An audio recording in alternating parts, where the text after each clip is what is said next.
Hey everybody, before you continue watching the video, make sure you give the channel a like and subscribe. Go and follow us on Instagram.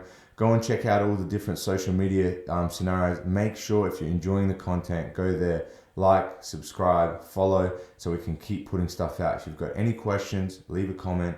All right, make a comment on either of our pages and we'll answer them as soon as we can.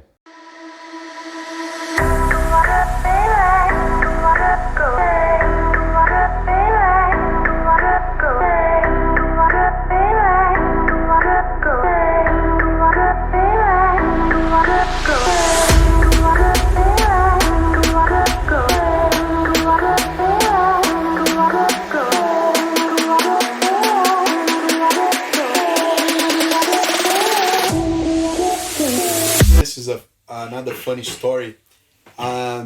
Before you found Z and Gaha and start training with us, please don't tell the names. You know what I mean? That's not the point here. I think it's more important is that the story. We know like Australia is super far away from the world. I was one of the first black belts here in Australia.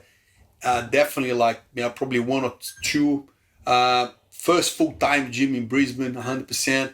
And I realized that once you're too far away from the world, people can come with explanations that they don't have that they're not the truth, you know what I mean? They're not the truth. They're not where they came from, or they just make it up stories. And people, because of the lack of information, they just go with it, you know? Yeah. And that goes for also like, there was people that wasn't so qualified to do the job, or they haven't got taught jiu-jitsu by some people that knew jiu-jitsu or knew the values of jiu-jitsu, so it gets completely diluted the quality. Everything is completely like, it's for a Brazilian, this is unacceptable, you know what I mean? Like, it's like you show a rugby to an Aussie guy and completely different, you go, man, oh my God, what are you talking about? You know, like, and just tell us how was this this situation, because it was funny. Yeah, so when I first got here, so I lived in the US, like I said before, and I also live in New Zealand. And those two countries, first thing I done when I got there, the first thing was to try to find a place to train. You know, so I was really lucky in the States to find a nice place. I was really lucky in New Zealand to find a nice place to train.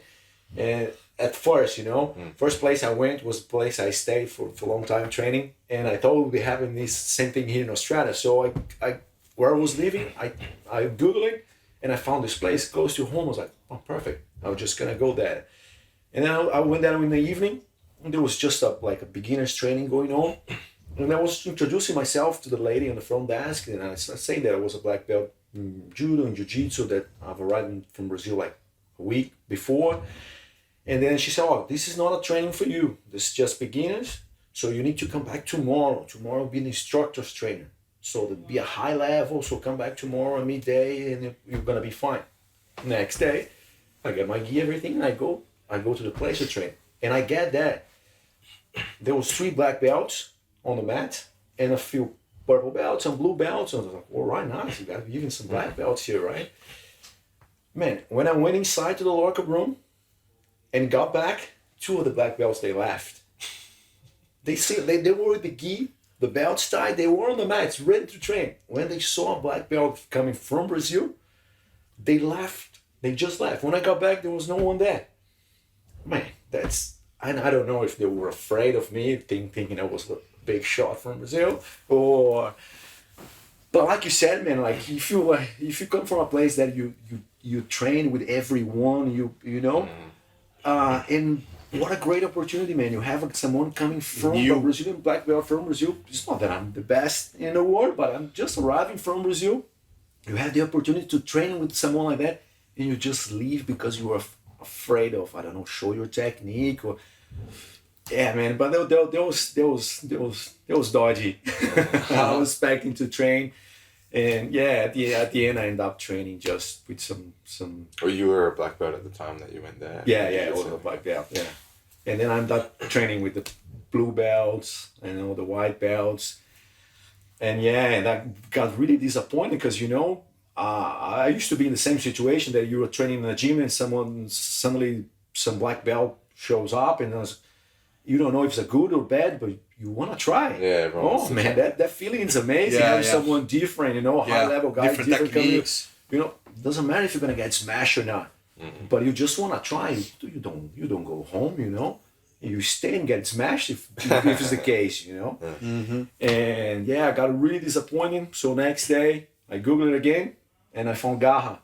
And I think I sent you an email, say, hey, Eduardo, I'm from Brazil, I just got here, I want to train. And then it's like, here we go again, I need to find a place to train. And then I came here to Garra, and then you guys just smashed me, gave me a hard time. I don't remember. And then I was like, all right. So they have a lot to teach me here, so I will stay here and then be I training with remember you guys. training the first time. Fernando. You remember? I had a knee injury, I remember. I'm pretty sure you were like scared of me, like, Yeah, I was so scared. I almost undid my belt and left this out. I was undid my belt. No, but good that you stay, man. Good that you stay. Yeah. I respect you guys for staying and facing me. It's super hard challenge. Thanks for watching the video, guys. Hope you enjoyed. If you did, make sure you give it a like, subscribe, and a follow. Check out all our different social media platforms. There's heaps of content coming out. There's different snippets and content on different platforms. So make sure you're on everything. And again, if it helped you out, recommend to somebody else, and hopefully it'll help them out too.